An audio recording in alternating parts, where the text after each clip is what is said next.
मेरे प्रिय आत्मन,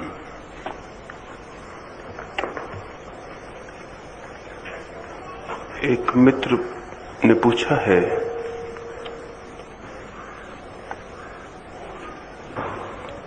ध्यान या साधना से मृत्यु पर विजय मिल सकती है, तो क्या वही स्थिति निद्रा में नहीं होती है? और यदि होती है तो निद्रा से मृत्यु पर विजय क्यों नहीं मिल सकती? पहली बात तो ये समझ लेना जरूरी है कि मृत्यु पर विजय मिल सकती है, इसका ये अर्थ नहीं है कि मृत्यु है और हम उसे जीत लेंगे। मृत्यु पर विजय मिल सकती है, इसका इतना ही अर्थ है कि मृत्यु नहीं है ऐसा हम जान लेंगे। मृत्यु का न होना जान लेना ही मृत्यु पर विजय है। मृत्यु कोई है नहीं जिसे जीत लेना है। मृत्यु नहीं है ऐसा जानते ही वो जो मृत्यु से हमारी हार चल रही है बंद हो जाती। कुछ तो ऐसे शत्रु हैं जो हैं और कुछ ऐसे शत्रु हैं जो नहीं हैं, सिर्फ प्रतीत होते हैं। मृत्यु उन शत्रुओं में से है जो नहीं है और प्रतीत होता है।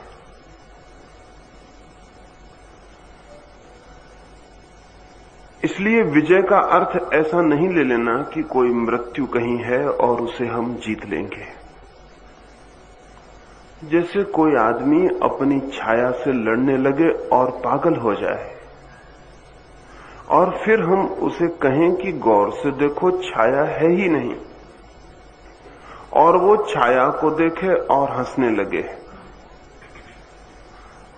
और जाने कि मैंने छाया को अब जीत लिया।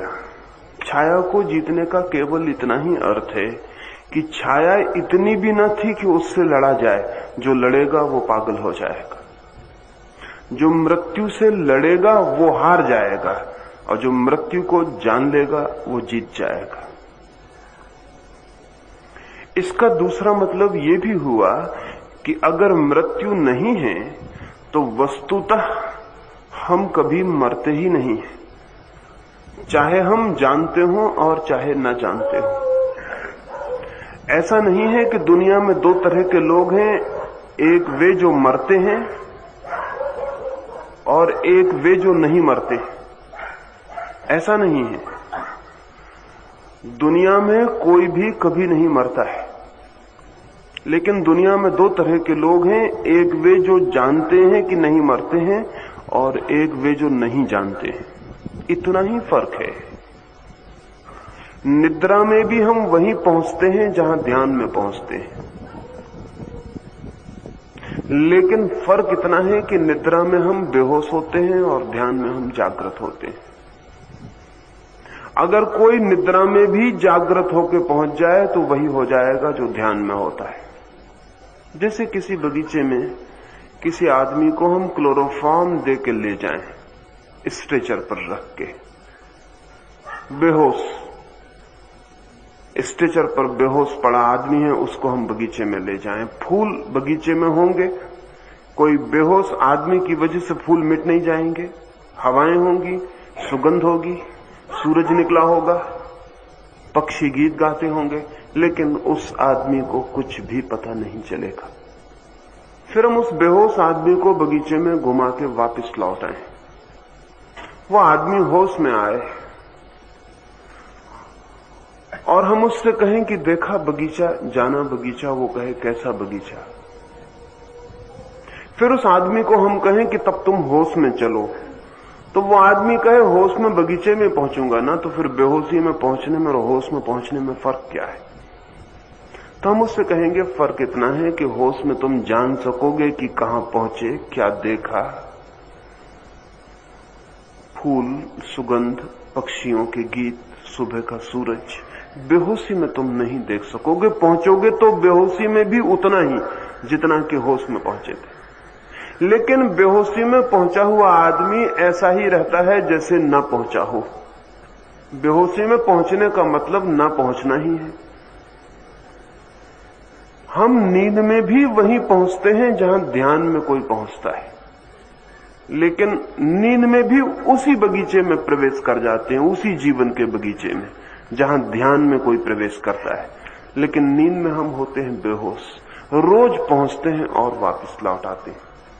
हाँ, इतना बात पक्की है कि चाहे कोई आदमी बेहोश बगीचे में गया हो, सुबह की ताजी हवाओं ने उसके शरीर को तो छुआ ही होगा, सुगंध उसके नासापुटों तक तो गई ही होगी, पक्षियों के गीत उसके कान तक तो गूंजे ही होंगे, वो नहीं जान सका।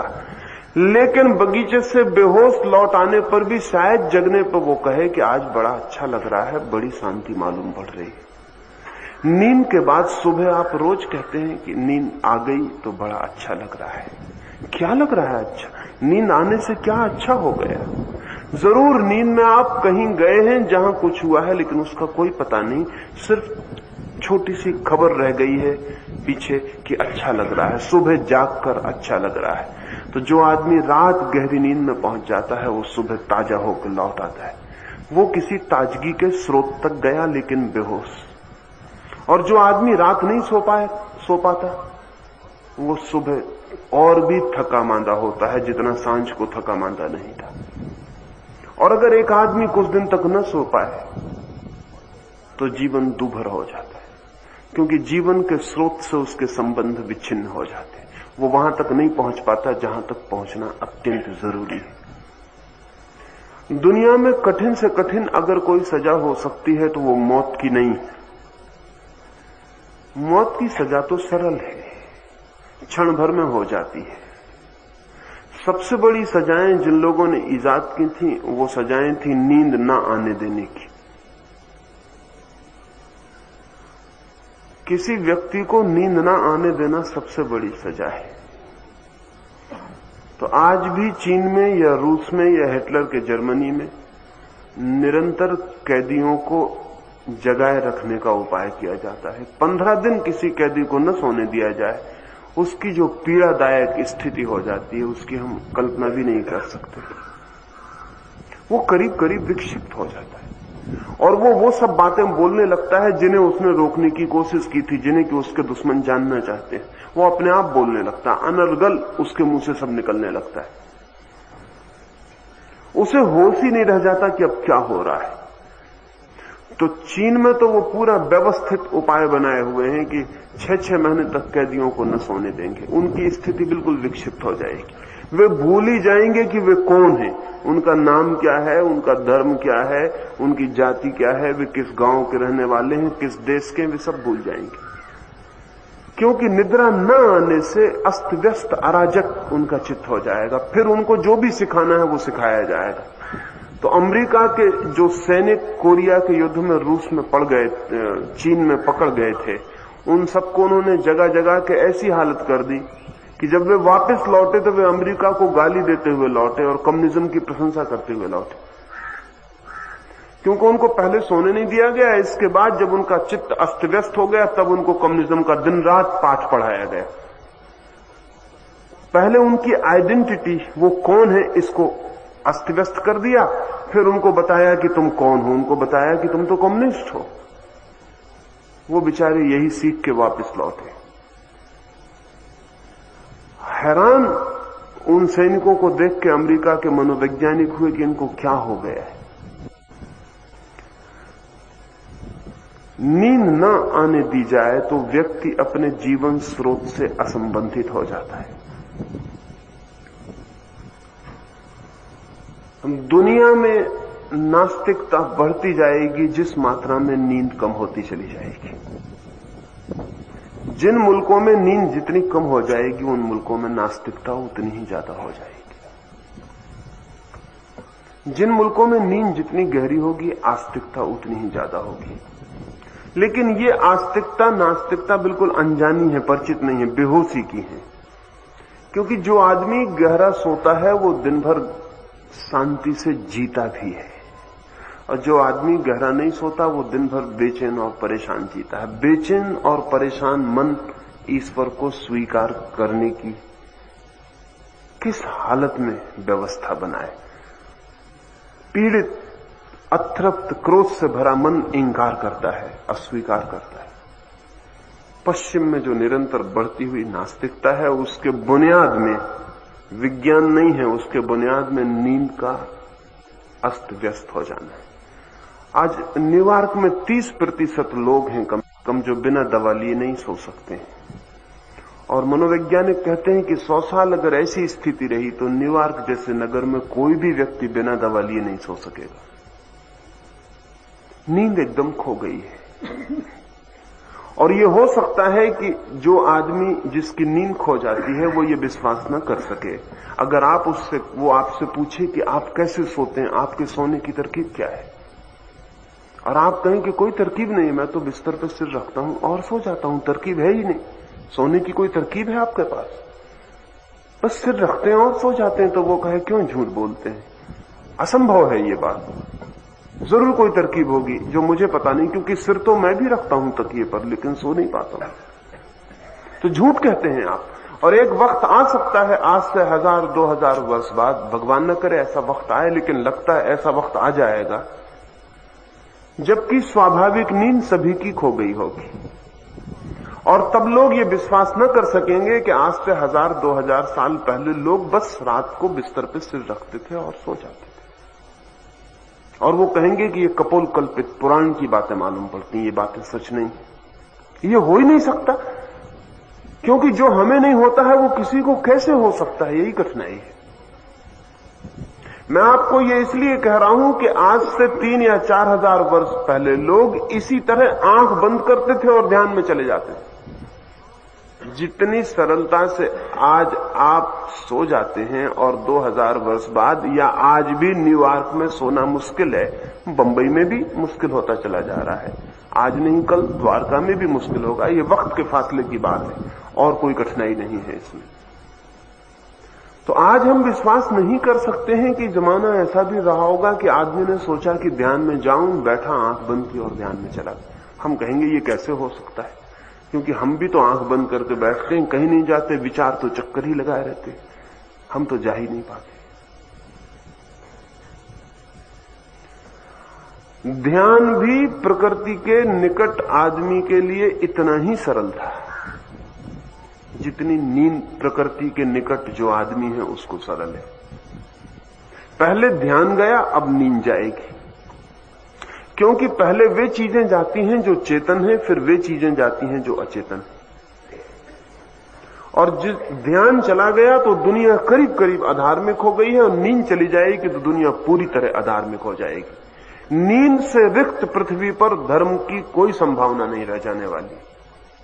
लेकिन आप कभी सोच ही नहीं सकते कि नींद से इतना संबंध हो सकता है। नींद से इतने गहरे संबंध हैं जिनका हिसाब लगाना मुश्किल है।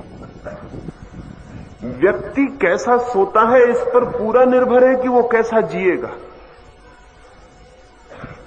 अगर वो नहीं सो पाता है तो उसका सारा जीवन अस्त व्यस्त हो जाएगा, सारे जीवन के संबंध उलझ जाएंगे, सब विषाक्त हो जाएगा, सब क्रोध से भर जाएगा।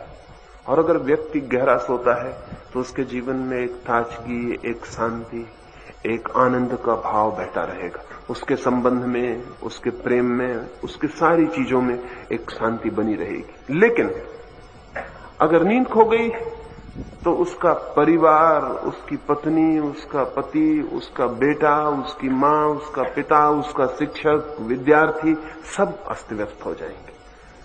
क्योंकि नींद हमें अचेतन में वहां ले जाती है जहां हम परमात्मा के भीतर डूब जाते हैं। ज्यादा देर को नहीं डूबते।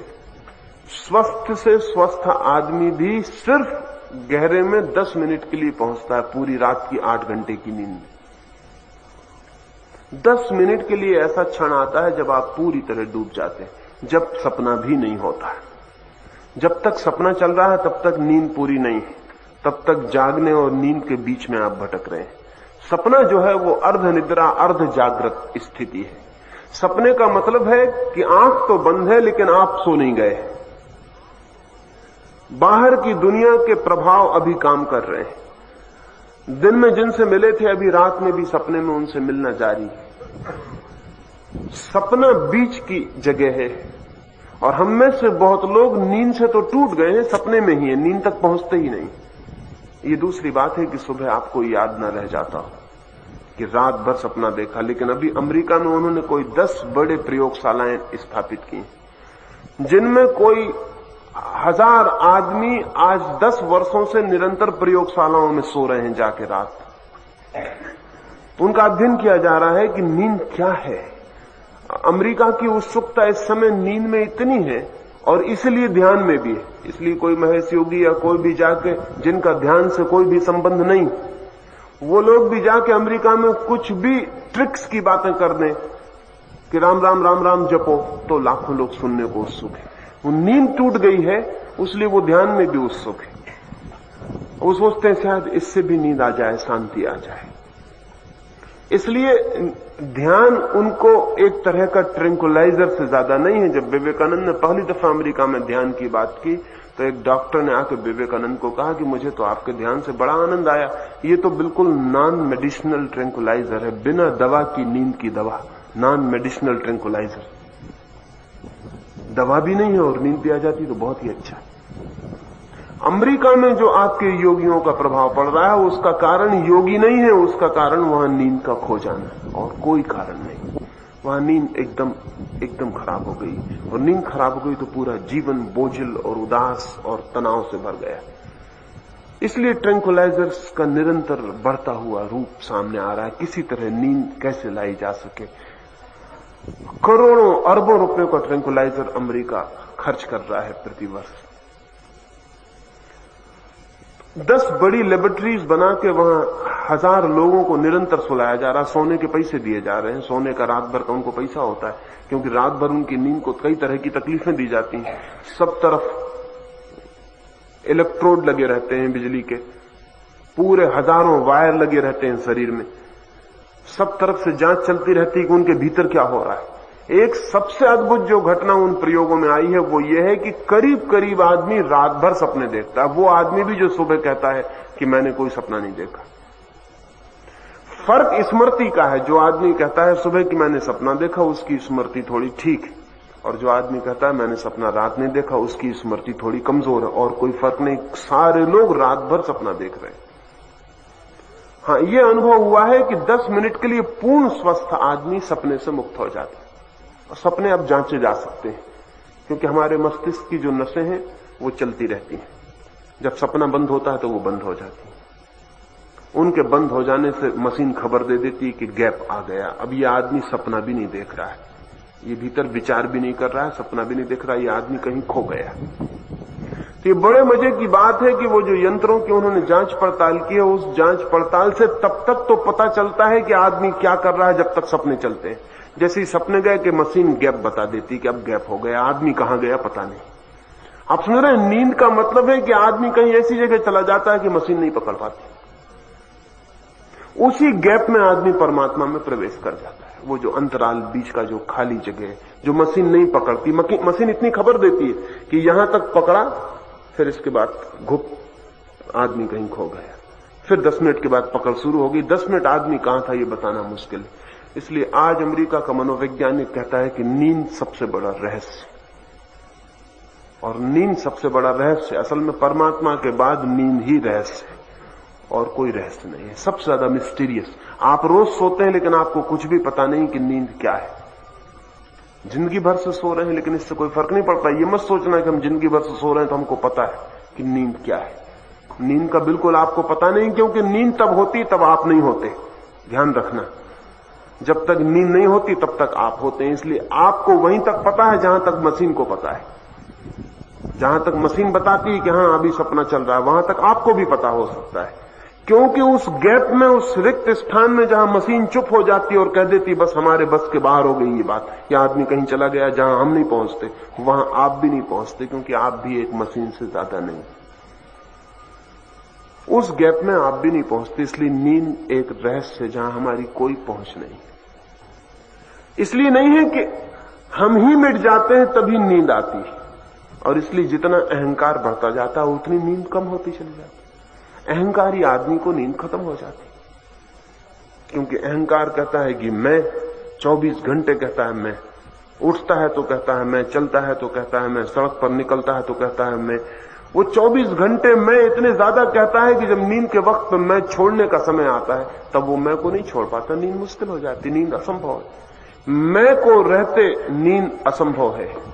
और मैंने कल आपसे कहा कि मैं के रहते परमात्मा में प्रवेश असंभव है। नींद और परमात्मा में प्रवेश बिल्कुल एक सी बात है। फर्क इतना ही है कि नींद बेहोशी में प्रवेश है और ध्यान होश में प्रवेश है, लेकिन ये फर्क बहुत बड़ा है। हजारों जन्मों तक नींद में आप परमात्मा में प्रवेश करते रहेंगे, लेकिन इससे आपको परमात्मा का कोई पता नहीं चलेगा। लेकिन एक क्षण भी अगर आप ध्यान में प्रवेश कर गए परमात्मा में, उस जगह पहुंच गए जहां नींद में हजारों बार पहुंचे हैं, लाखों बार पहुंचे हैं, तो आपकी जिंदगी पूरी बदल जाएगी। और मजे की बात यह है कि जो व्यक्ति एक बार ध्यान में प्रवेश कर जाता है, उस शून्य में जहां नींद ले जाती है, उसके बाद वो नींद में भी कभी बेहोश नहीं रहता। वो जो कृष्ण ने गीता में कहा है कि जब सब सोते हैं तब भी योगी जागता है, उसका ये अर्थ है।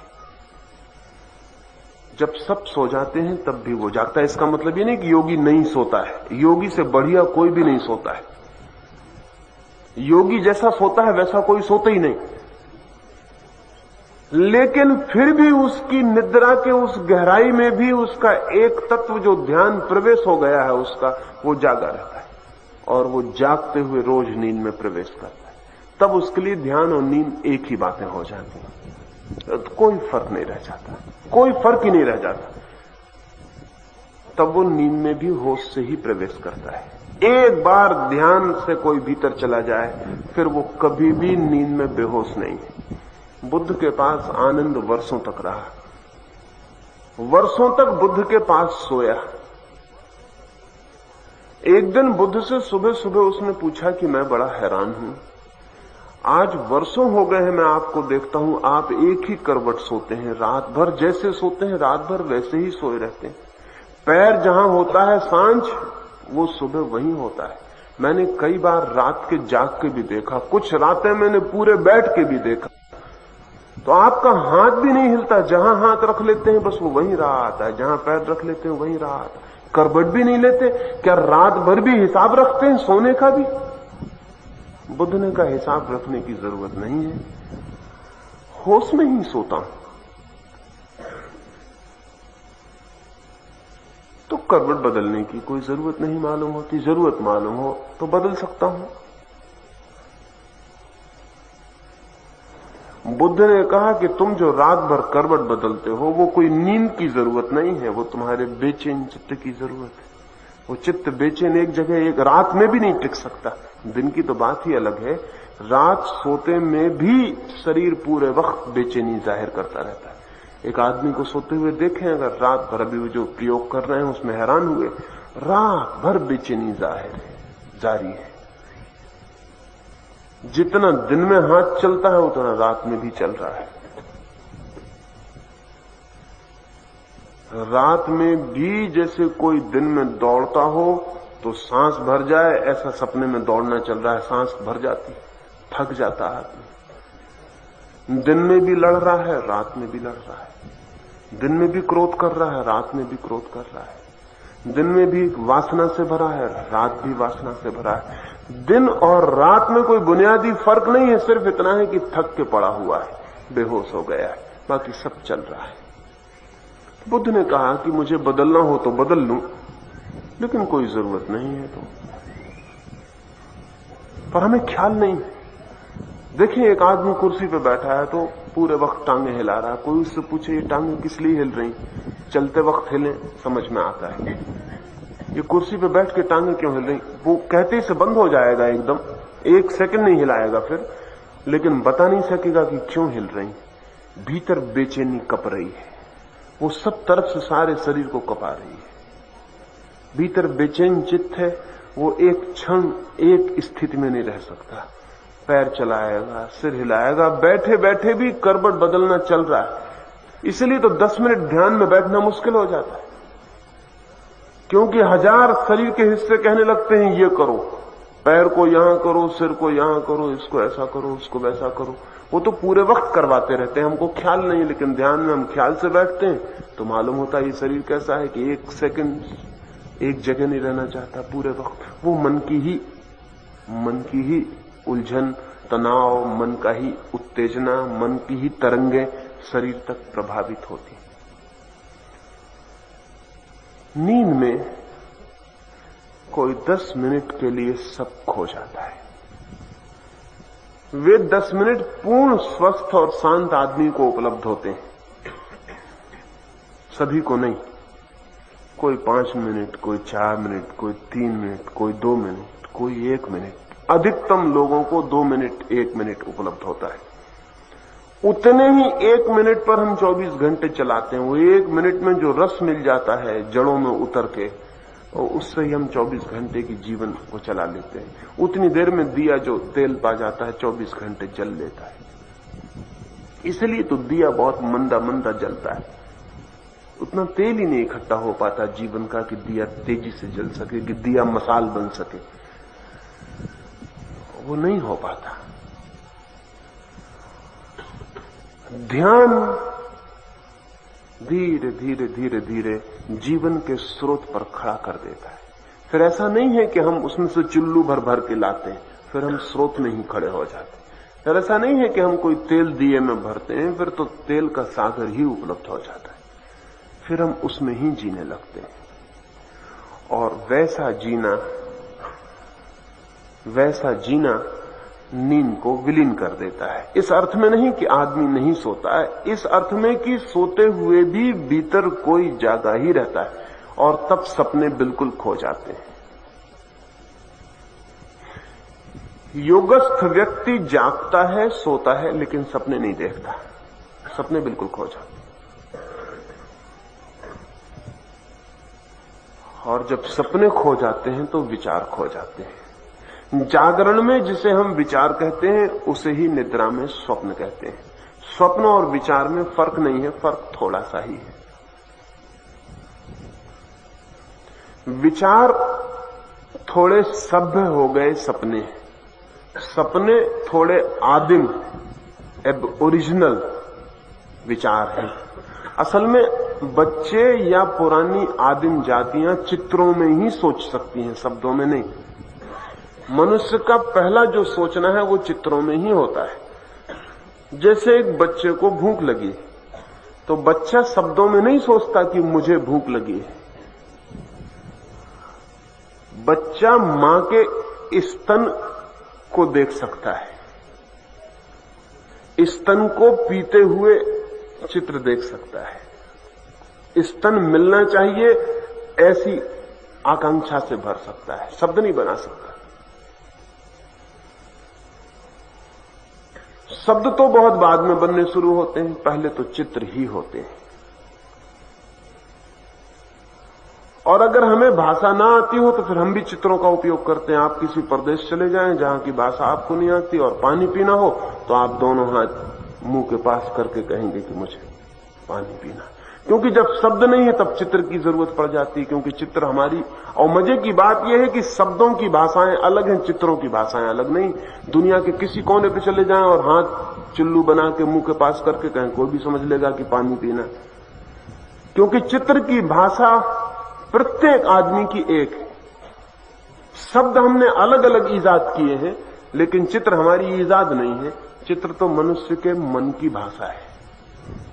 इसलिए दुनिया की किसी भी चित्रावली को, किसी भी पेंटिंग को कहीं भी समझा जा सकता है। चाहे कोई लियोनार्डो पेंटिंग बनाए और चाहे खजुराहो के मूर्तिकार मूर्तियां बनाए, इनके लिए समझने के लिए किसी भाषा का फर्क करने की जरूरत नहीं। खजुराहो की मूर्ति को एक फ्रेंच, एक जर्मन, एक चीनी आके समझ लेगा उतना ही जितना आप समझते हैं। और आप अगर लूव्र में फ्रांस के जाके उनके म्यूजियम में खड़े हो जाएं चित्रों के, तो आप भी चित्रों को समझ लेंगे, उनके शीर्षक नहीं समझेंगे। शीर्षक तो फ्रेंच भाषा में है, लेकिन आप चित्र समझ लेंगे कि चित्र क्या है। चित्र की भाषा सबकी है। अभी शब्द की भाषा हमारे दिन में तो काम आ जाती है, लेकिन रात में काम नहीं आती। रात में हम फिर जंगली हो जाते हैं, नींद में हम फिर खो जाते हैं। हमारी सब शिक्षा, डिग्री, एजुकेशन, यूनिवर्सिटी सब खो जाती है। हम वहीं खड़े हो जाते हैं जहां मौलिक आदमी खड़ा हुआ था। इसलिए रात में चित्र उठते हैं, दिन में शब्द, रात में चित्र।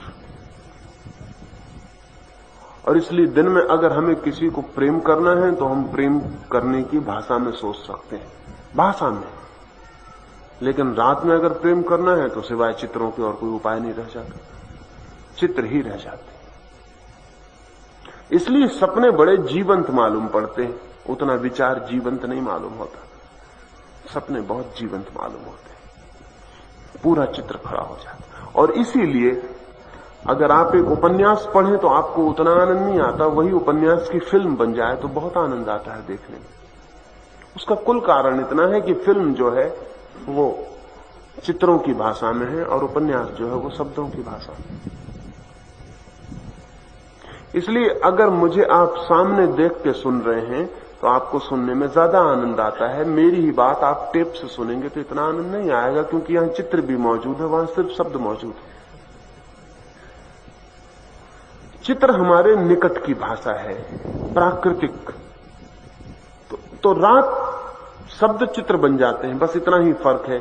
जिस दिन स्वप्न खोता है उसी दिन विचार खो जाते हैं, जिस दिन विचार खोता है उसी दिन स्वप्न खो जाते हैं। दिन विचार से खाली हो जाए, रात सपनों से खाली हो जाएगी। और ध्यान रहे, सपने भी सोने नहीं देते और विचार जगने नहीं देते। ये दोनों बातों को समझ लेना। सपने सोने नहीं देते और विचार जगने नहीं देते। अगर सपने खो जाएं तो नींद पूरी हो जाए, और अगर विचार खो जाएं तो जागरण पूरा हो जाए। और अगर जागरण पूरा हो जाए और निद्रा पूरी हो जाए तो निद्रा और जागरण में कोई फर्क नहीं रह जाता। सिर्फ आंख खुले होने और बंद होने का फर्क रह जाता। शरीर के विश्राम करने और श्रम करने का फर्क रह जाता, और कोई फर्क नहीं रह जाता। जो व्यक्ति पूरा जाग गया है वो पूरा सोता है, लेकिन सोने और नींद में उसकी चेतना में कोई फर्क नहीं पड़ता। चेतना एक ही होती है, सिर्फ शरीर में फर्क पड़ता है। जागने में शरीर श्रम में होता है, सोने में विश्राम में होता है, इतना ही फर्क पड़ता है। तो जिन मित्र ने पूछा है कि निद्रा में क्यों परमात्मा उपलब्ध नहीं हो जाता, उनसे मेरा यह कहना है, हो सकता है अगर निद्रा में भी जाग सकें। और ध्यान का इतना ही मतलब है। इसलिए मेरे ध्यान की जो प्रक्रिया है वो असल में सोने की ही प्रक्रिया है, जागते हुए सोने की, जागते हुए नींद में जाने की। इसलिए शरीर को शिथिल करने को कहता हूं, श्वास को छोड़ देने को कहता हूं, मन को शांत करने को कहता हूं। ये नींद की तैयारी है। और इसलिए अक्सर ऐसा हो जाता है कि ध्यान में न जाके कुछ मित्र नींद में चले जाते हैं। अक्सर ऐसा हो जाता है, क्योंकि ये तैयारी नींद की ही है। इस तैयारी को करते ही करते वो कब सो जाते हैं उन्हें पता नहीं चलता। इसलिए तीसरी बात निरंतर कहता हूं कि भीतर जागे रहें, भीतर होश से भरे रहें। शरीर बिल्कुल शिथिल छूट जाए, श्वास बिल्कुल शिथिल हो जाए, जितनी नींद में होती उससे भी ज्यादा हो जाए, लेकिन भीतर जागे रहें, भीतर होश दिए की तरह जलता रहे, ताकि नींद ना आ जाए। ध्यान और नींद की प्रारंभिक शर्तें एक जैसी हैं, अंतिम शर्त में फर्क है। पहली शर्त वही है कि शरीर शिथिल हो। अगर डॉक्टर के पास जाएंगे, कहेंगे नींद नहीं आती, तो वो आपको रिलैक्सेशन सिखाएगा। वो कहेगा शरीर को शिथिल करें। जो मैं आपको कह रहा हूं वही आपसे कहेगा कि शरीर को शिथिल छोड़ें, रिलैक्स करें, शरीर पर तनाव ना रखें। सारे शरीर को ऐसा छोड़ दें जैसे रुई का जैसा पहला बिल्कुल ढीला छूटा है, ऐसा छोड़ दें। वो आपको कहेगा कि देखें एक बिल्ली को सोते हुए। कभी बिल्ली को सोते देखा, कुत्ते को सोता देखा? कैसा सोता है, जैसे है ही नहीं, एकदम। एक छोटे बच्चे को सोते देखे, कैसा सोता है, जैसे सब मिट गया, कहीं कोई तनाव नहीं है, सब हाथ पैर ऐसे ढीले पड़ गए हैं कि जिसका हिसाब नहीं। एक आदमी को सोते देखें, जवान आदमी को, बूढ़े आदमी को सोते, सब खिंचा हुआ है। तो डॉक्टर कहेगा, चिकित्सक कहेगा कि बिल्कुल ढीला छोड़ दे। नींद की भी शर्त वही है। नींद की भी शर्त यह है कि श्वास शिथिल और गहरी हो जाए, शांत हो जाए। क्योंकि आपने ध्यान किया होगा, अगर दौड़ना पड़े तो श्वास तेज हो जाएगी। दौड़ना पड़े तो श्वास तेज हो जाएगी, शरीर को श्रम करना पड़ रहा है तो श्वास को तेज होना पड़ेगा, खून की गति बढ़ेगी। अब अगर सोना है तो खून की गति शिथिल हो जानी चाहिए, ठीक दौड़ने से उल्टी हालत हो जानी चाहिए तो श्वास शिथिल हो जाएगी। इसलिए दूसरी शर्त है श्वास शिथिल करने। अगर विचार तेजी से चल रहे हैं तो मस्तिष्क में खून को तेजी से दौड़ना पड़ता है, और खून तेजी से सिर में दौड़े तो नींद असंभव है। नींद की शर्त है कि खून की दौड़ सिर में कम हो जाए। इसलिए आप तकिया रखते हैं। आपने कभी ख्याल नहीं किया कि तकिया क्यों रखते हैं? तकिया खून की गति को कम करने के लिए रखते हैं। अगर तकिया न रखें तो सिर शरीर के सतह पर होता है, सतह पर होने से खून की गति पूरी होती है, सिर में पैर तक बराबर होती है। सिर को ऊंचा कर लेते हैं तो सिर पे खून को चढ़ने में मुश्किल पड़ जाती है, तो सिर में कम चढ़ता है और पूरे शरीर में गति करता है, सिर में गति कम हो जाती है। इसलिए जिनको जितनी मुश्किल से नींद आती है उनको उतने तकिए बढ़ाते जाना पड़ेगा, 1 2 3 बढ़ते जाए, क्योंकि सिर ऊंचा होना चाहिए। अब मैं बता दूं, सिर ऊंचे होने का कुल इतना मतलब है कि वहां खून कम जाए।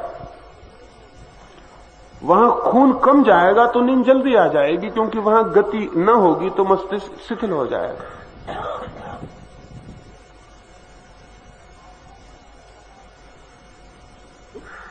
अगर विचार तेजी से चलेंगे तो भी खून की गति होती रहेगी, क्योंकि विचार को चलने के लिए भी खून का ही वाहन पकड़ना पड़ता है। मस्तिष्क की नसें तेजी से चलती रहेंगी। कभी आपने देखा होगा क्रोध में आ जाते हैं तो सब नसें फूल जाएंगी। वो फूल गई हैं इसलिए कि खून को इतनी तेजी से दौड़ना पड़ रहा है कि नसों की इतनी सामर्थ्य नहीं है इतनी तेजी से दौड़ाने की, इसलिए नसें फूल गई। इसलिए क्रोधी आदमी की नसें फूली हुई ही हो जाएंगी। शांत हो जाएगा, नसें कम हो जाएंगी, क्योंकि खून की गति कम हो जाएगी। आपने देखा होगा क्रोध में चेहरा लाल हो जाएगा, आंखें लाल हो जाएंगी, उसका और कोई कारण नहीं, खून की गति तेज हो गई। विचार इतने तेजी से दौड़ रहे हैं कि खून को बहुत तेजी से दौड़ना पड़ता है, सांस तेज हो जाएगी। कभी जब वासना मन को पकड़ लेगी तो आप पाएंगे श्वास तेज हो जाएगी, एकदम तेज हो जाएगी। सेक्स श्वास को एकदम तेज कर देगा, खून को तेज कर देगा।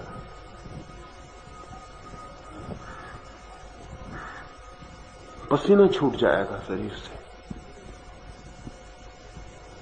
क्योंकि वो इतना तेज विचार चलेगा तो मन इतने तेज चलेगा तो मस्तिष्क के सारे स्नायु तेज खून फेंकेंगे। तो इसलिए शर्तें वही हैं जो नींद की हैं। शरीर को शिथिल छोड़ दें, श्वास को शिथिल छोड़ दें, विचार को छोड़ दें। नींद की भी शर्तें यही हैं, ध्यान की भी शर्तें यही। प्रारंभिक शर्तें एक सी, अंतिम शर्त में फर्क है। नींद का है कि अब सो जाएं और ध्यान का है कि अब जागें। ये तीनों शर्तें पूरी हो जाएं, आप जागे रहें बस। इसलिए जिन मित्र ने पूछा है ठीक ही पूछा है। नींद और ध्यान में बड़े गहरे संबंध हैं, समाधि और सुसुप्ति में बड़े गहरे संबंध हैं, लेकिन एक फर्क है जो बहुत कीमती, वो फर्क है जागे हुए और मूर्छित होने का। नींद मूर्छा है, ध्यान जागृति। एक और मित्र ने पूछा है कि जिसे आप ध्यान कह रहे हैं उसमें और ऑटो हिप्नोसिस में, आत्म सम्मोहन में क्या फर्क है? वही फर्क है जो नींद में और ध्यान में। इस बात को भी समझ लेना उचित है। नींद है प्राकृतिक रूप से आई हुई और आत्म सम्मोहन भी निद्रा है प्रयत्न से लाई हुई, इतना ही फर्क है। हिप्नोसिस में, हिप्नोस का मतलब भी नींद होता है। हिप्नोसिस का मतलब ही होता है तंद्रा, उसका मतलब होता है सम्मोहन। एक तो ऐसी नींद है जो अपने आप आ जाती है और एक ऐसी नींद है जो कल्टीवेट करनी पड़ती, लानी पड़ती। अगर किसी को नींद न आती हो तो फिर उसको लाने के लिए कुछ करना पड़ेगा। तब एक आदमी अगर लेट के सोचे कि नींद आ रही है, नींद आ रही है, नींद आ रही है, मैं सो रहा हूं, मैं सो रहा हूं, मैं सो रहा हूं, तो ये भाव उसके प्राणों में घूम जाए, घूम जाए, घूम जाए, उसका मन पकड़ ले कि मैं सो रहा हूं, नींद आ रही, तो शरीर उसी तरह का व्यवहार करना शुरू कर देगा। क्योंकि शरीर कहेगा कि नींद आ रही तो अब शिथिल हो जाओ, नींद आ रही है तो श्वासें कहेंगी अब शिथिल हो जाओ, नींद आ रही है तो मन कहेगा कि अब चुप हो जाओ। नींद आ रही है इसकी वातावरण पैदा अगर कर दिया जाए भीतर, तो शरीर उसी तरह व्यवहार करने लगेगा। शरीर को इससे कोई मतलब नहीं है। शरीर तो बहुत आज्ञाकारी है। अगर आपको रोज 11 बजे भूख लगती है, रोज आप खाना खाते हैं 11 बजे, और आज घड़ी में चाबी नहीं भर पाए हैं और घड़ी रात में ही 11 बजे रुक गई है और अभी सुबह के 8 ही बजे, और आपने देखी घड़ी और देखा कि 11 बज गए, एकदम पेट कहेगा भूख लगाई। अभी 11 बजे नहीं, अभी 3 घंटे हैं बजने में, लेकिन घड़ी कह रही 11 बज गए। पेट एकदम से खबर कर देगा कि भूख लगाई है, क्योंकि पेट का तो यांत्रिक व्यवस्था है। 11 बजे रोज भूख लगती है तो 11 बज गए तो भूख लगाई है, पेट खबर कर देगा। पेट बिल्कुल खबर कर देगा कि भूख लगाई। अगर रोज रात 12 बजे आप सोते हैं और अभी 10 ही बजे हैं और घड़ी ने 12 के घंटे बजा दिए, घड़ी के घंटे देख के आप फौरन पाएंगे कि तंद्रा उतरनी शुरू हो गई, क्योंकि शरीर कहेगा कि 12 बज गए, अब सो जाना चाहिए। शरीर बहुत आज्ञाकारी है, और जितना स्वस्थ शरीर होगा उतना ज्यादा आज्ञाकारी होगा। स्वस्थ शरीर का मतलब ही ये होता है आज्ञाकारी शरीर। अस्वस्थ शरीर का मतलब होता है जिसने आज्ञा मानना छोड़ दिया। अस्वस्थ शरीर का और कोई मतलब नहीं होता, इतने मतलब होता है कि आप आज्ञा देते हैं वो नहीं मानता। आप कहते हैं नींद आ रही, वो कहता कहां आ रही। आप कहते हैं भूख लगी, वो कहता बिल्कुल नहीं लगी। आज्ञा छोड़ दे वो शरीर अस्वस्थ हो जाता है, आज्ञा मान ले वो शरीर स्वस्थ है, क्योंकि वो हमारे अनुकूल चलता है, हमारे पीछे चलता है, छाया की तरह अनुगमन करता है। जब वो आज्ञा छोड़ देता है तो बड़ी मुश्किल खड़ी हो जाती है। तो हिप्नोसिस का मतलब, सम्मोहन का मतलब इतना है कि शरीर को आज्ञा देनी है और उसको आज्ञा में ले आना है। हमारी बहुत सी बीमारियां ऐसी हैं जो झूठी हैं, जो सच्ची नहीं है। 100 में से अंदाजन 50 बीमारियां बिल्कुल झूठी। दुनिया में जो इतनी बीमारियां बढ़ती जाती हैं उसका कारण ये नहीं है कि बीमारियां बढ़ती जाती हैं, उसका कारण ये है कि आदमी का झूठ बढ़ता जाता है, तो झूठी बीमारियां बढ़ती चली जाती हैं। इसको ठीक से ख्याल में ले लें। ये तो रोज बीमारियां बढ़ रही हैं, इसका मतलब ही नहीं कि बीमारियां बढ़ती जाती हैं। बीमारियों को क्या मतलब है कि आप शिक्षित हो गए तो बीमारियां बढ़ जाएं, कि गरीबी कम हो गई तो बीमारियां बढ़ जाएं। कम होनी चाहिए बीमारियां, नहीं, आदमी के झूठ बोलने की क्षमता बढ़ती चली जाती है। तो आदमी दूसरों से झूठ नहीं बोलता, अपने से भी झूठ बोल लेता है, वो बीमारियां भी पैदा कर लेता है। अगर समझ लें कि एक आदमी को बाजार जाने में कठिनाई है, दिवाला निकलने के करीब है, और उसका मन ये मानने को राजी नहीं होता कि वो दिवालिया हो सकता है, और बाजार में जाने की हिम्मत नहीं होती, दुकान पे कैसे जाए, जो दिखता है वही पैसे मांगता है। अचानक वो आदमी पाएगा उसने उसको ऐसी बीमारी ने पकड़ लिया है जिसने उसे बिस्तर पर लगा दिया। ये क्रिएटेड बीमारी है, ये उसके चित्त ने पैदा कर ली। इस बीमारी के पैदा होने से दोहरे फायदे हो गए। एक फायदा ये हो गया कि अब वो कह सकता है कि मैं बीमार हूं इसलिए नहीं आता हूं। उसने अपने को भी समझा लिया और दूसरों को भी समझा दिया। अब इस बीमारी को किसी इलाज से ठीक नहीं किया जा सकता, क्योंकि ये बीमारी होती तो इलाज काम करता, ये बीमारी नहीं है। इसलिए इसको जितना दवाइयां दी जाएंगी ये और बीमार पड़ता जाएगा। अगर कभी दवाइयां देने से आपकी बीमारी ठीक ना हो तो आप जान लेना कि बीमारी दवाइयों वाली नहीं है, बीमारी कहीं और है जिसका दवाई से कोई संबंध नहीं। आप दवाई को गाली देंगे और कहेंगे कि सब डॉक्टर मूर्ख हैं, इतना चिकित्सा कर रहे हो, मेरा इलाज नहीं होता, और आयुर्वेद से लेकर नेचुरोपैथी तक और एलोपैथी से होम्योपैथी तक चक्कर लग जाएंगे, कहीं भी कुछ नहीं होगा। कोई डॉक्टर आपके काम नहीं पड़ सकता, क्योंकि डॉक्टर ऑथेंटिक बीमारी, प्रमाणिक बीमारी को ही ठीक कर सकता है। झूठी बीमारी पे उसका कोई बस नहीं है। और मजा यह है कि जो झूठी बीमारी है उसको पैदा आप करने में रसलीन है, आप चाहते हैं कि वो रहे। स्त्रियों की बीमारियां 50% से भी ऊपर झूठी है, क्योंकि स्त्रियों को बचपन से एक नुस्खा पता चल गया है कि जब वो बीमार होती हैं तभी प्रेम मिलता है, और कभी प्रेम मिलता ही नहीं। जब बीमार होती हैं तब पति दफ्तर छोड़ के उनके पास कुर्सी लगा के बैठ जाता है, मन में कितनी गालियां देता हो लेकिन बैठता है। और पति को जब भी उन्हें बिस्तर के पास बिठा रखना हो तब उनका बीमार हो जाना एकदम जरूरी है। इसलिए स्त्रियां बीमार ही रही आएंगी, कोई मौका ही नहीं जब वो बीमार ना हो, क्योंकि बीमारी में ही वो कब्जा कर लेती है, सब तो हावी हो जाती है। बीमार आदमी घर भर का डिक्टेटर हो जाता है, बीमार आदमी तानाशाह हो जाता है। वो कहता है इस वक्त सब रेडियो बंद, तो सब रेडियो बंद करना पड़ता है। वो कहता है सब सो जाओ, तो सबको सोना पड़ता है। वो कहता है आज घर के बाहर कोई नहीं जाएगा, सब यहीं बैठा, सबको बैठना पड़ता है। तो तानाशाही प्रवृत्ति जितनी होगी उतना आदमी बीमारी खो जाएगा, क्योंकि बीमार आदमी को कौन दुखी करे। अब वो जो कहता है मान लो, जब ठीक हो जाएगा तब ठीक है, लेकिन बड़ा खतरा है, हम इस तरह उसकी बीमारी को उकसावा दे रहे हैं। अच्छा है कि पत्नी जब स्वस्थ हो तब पति पास बैठे, ये समझ में आता है। बीमार हो तब तो कृपा करके दफ्तर चला जाए, क्योंकि उसकी बीमारी को उकसावा ना दे। महंगा है ये। बच्चा जब बीमार पड़े तो मां को उसकी बहुत फिक्र नहीं करनी चाहिए, नहीं तो बच्चा जिंदगी भर जब भी फिक्र चाहेगा तभी बीमार पड़ेगा। जब बच्चा बीमार पड़े तब उसकी फिक्र कम कर देनी चाहिए एकदम, ताकि बीमारी और प्रेम में संबंध न जुड़ पाए, एसोसिएशन न हो पाए।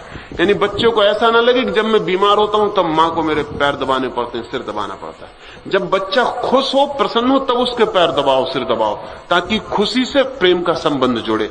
हमने दुख से प्रेम का संबंध जोड़ा हुआ जो बहुत खतरनाक है। तब उसका मतलब यह है कि जब भी प्रेम की कमी होगी तब दुख बुलाओ, तो दुख आएगा तो प्रेम भी पीछे से आएगा। इसलिए जिनको भी प्रेम कम हो जाएगा वो बीमार हो जाएंगे, क्योंकि बीमारी से उनको फिर प्रेम मिलता है, लेकिन बीमारी से कभी प्रेम नहीं मिलता। ध्यान रहे, बीमारी से दया मिलती है, और दया बहुत अपमानजनक है, प्रेम बात और है, लेकिन वो हमारे ख्याल में नहीं है। तो मैं आपसे ये कह रहा हूं कि शरीर तो हमारे सुझाव पकड़ लेता है। अगर हमें बीमार होना है तो बेचारा शरीर बीमार हो जाता है। ऐसी बीमारियों को दूर करने के लिए हिप्नोसिस उपयोगी है, सम्मोहन उपयोगी है। उसका मतलब यह है कि झूठी बीमारी है, झूठी दवा से काम होगा, सच्ची दवा काम नहीं करेगी। तो अगर हमने मान लिया है कि हम बीमार हैं, तो अगर इससे विपरीत हम मानना शुरू कर दें कि हम बीमार नहीं हैं, तो बीमारी कट जाएगी, क्योंकि बीमारी हमारे मानने से पैदा हुई थी। इसलिए हिप्नोसिस बड़ी कीमती चीज है। और इस आज तो विकसित मुल्कों में ऐसा कोई बड़ा अस्पताल नहीं है जहां एक हिप्नोटिस्ट ना हो, जहां एक सम्मोहन करने वाला व्यक्ति ना हो। अमेरिका के या ब्रिटेन के बड़े अस्पतालों में डॉक्टरों के साथ एक हिप्नोटिस्ट भी रख दिया है, कि क्योंकि बीमारियां 50 ऐसी हैं जिनके लिए डॉक्टर बिल्कुल बेकार है, तो उनके लिए हिप्नोटिस्ट काम में आता है। वो उनको बेहोश करना सिखाता है कि तुम बेहोश हो जाओ और ये भाव करो कि तुम ठीक हो रहे हो, तुम ठीक हो रहे हो। क्या आपको पता है कि दुनिया में 100 सांपों में सिर्फ 97 सांप, 3% सांपों में जहर होता है, 97% सांपों में कोई जहर ही नहीं होता, लेकिन कोई भी सांप काटे आदमी मर जाएगा। बिना जहर वाले सांप से भी आदमी मर जाता है। इसलिए मंत्र तंत्र काम कर पाते। मंत्र तंत्र यानी झूठी इलाज। अब एक आदमी को ऐसे सांप ने काटा है जिसमें जहर है ही नहीं। अब इसको सिर्फ इतना विश्वास दिलाना जरूरी है कि सांप उतर गया, बस काफी है, सांप उतर जाएगा, सांप चढ़ा ही नहीं है। और अगर इसको ये विश्वास ना आए तो ये आदमी मर सकता है। अगर इसको ये पक्का बना रहे कि सांप ने मुझे काटा है तो ये मरेगा, सांप ने मुझे काटा है इससे मरेगा, सांप के काटने से नहीं। मैंने सुना है एक बार ऐसी घटना घटी कि एक आदमी एक सराय से गुजरा और रात उस सराय में उसने खाना खाया और सुबह चला गया, जल्दी उठ के चला गया। साल भर बाद वापस लौटा उस रास्ते से, उस सराय में ठहरा तो सराय के मालिक ने कहा, आप सकुशल हैं? हम तो बड़े डर गए थे। क्या हो गया? जिस रात आप यहां ठहरे थे जो खाना बना था उसमें एक सांप गिर गया, तो 4 आदमियों ने खाया, चारों मर गए। एक आप थे जो आप जल्दी उठ के चले गए, आपका हम बड़ी चिंतित थे, मगर आप जिंदा हैं। उस आदमी ने कहा सांप, अब वो आदमी वहीं गिर पड़ा और मर गया। साल भर बाद अगर सांप खा गया हूं, उसके हाथ पैर कपे, वो वहीं गिर पड़ा। उसके सराय के मालिक ने कहा घबराई मत, अब तो कोई सवाल ही नहीं। उसने कहा सवाल क्या, वो तो गया, अब तक जा चुका है। इस तरह की बीमारी के लिए हिप्नोसिस बहुत उपयोगी है, लेकिन हिप्नोसिस का मतलब ही इतना है कि जो हमने व्यर्थ ही झूठा ही अपने चारों तरफ जोड़ लिया है, उसे हम दूसरे झूठ से काट सकते हैं। ध्यान रहे, अगर झूठा कांटा किसी के पैर में लगा हो तो असली कांटे से कभी मत निकालना। झूठे कांटे को असली कांटे निकालने से बड़ा खतरा होगा। एक तो झूठा कांटा ना निकलेगा और असली कांटा और पैर में छिप जाएगा। झूठे कांटे को झूठे कांटे से ही निकालना होता है। ध्यान में और हिप्नोसिस में क्या संबंध है? इतना ही संबंध है कि जहां तक झूठे कांटे गड़े हैं वहां तक हिप्नोसिस का उपयोग किया जाता है। जैसे कि मैं आपसे कहता हूं, ये भाव करें कि शरीर शिथिल हो रहा है, ये हिप्नोसिस है, ये सम्मोहन है, ये आत्म सम्मोहन है। असल में आपने ही ये भाव कर रखा है कि शरीर शिथिल नहीं हो सकता है। उसको काटने के लिए इसकी जरूरत है, और कोई जरूरत नहीं। अगर आपको ये पागलपन ना हो तो आप एक ही दफे ख्याल करें, शरीर शिथिल हो गया, शरीर शिथिल हो जाए।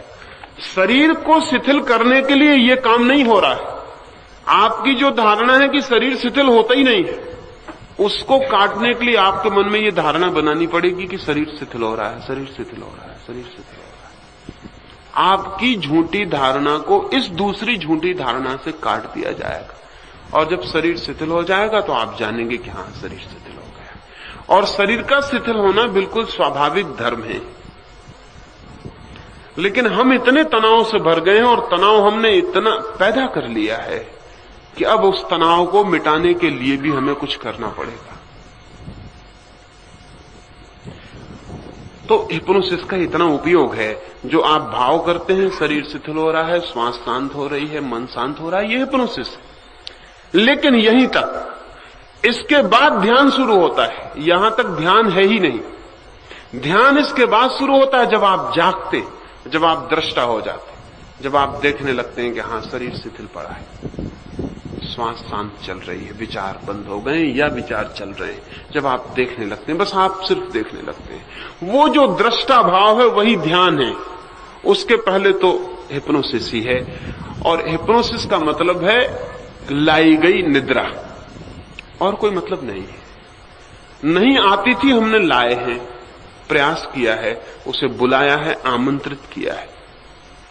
निद्रा आमंत्रित की जा सकती है। अगर हम तैयार हो जाएं और अपने को छोड़ दें तो वो आ जाती है। लेकिन ध्यान और हिप्नोसिस एक ही चीज नहीं है। मेरी बात समझ लेना ख्याल से। मैंने कहा कि यहां तक हिप्नोसिस, यहां तक सम्मोहन, जहां तक सब भाव कर रहे हैं हम। जब भाव करना बंद किया और जाग गए, अवेयरनेस जहां से शुरू हुई वहां से ध्यान शुरू हुआ।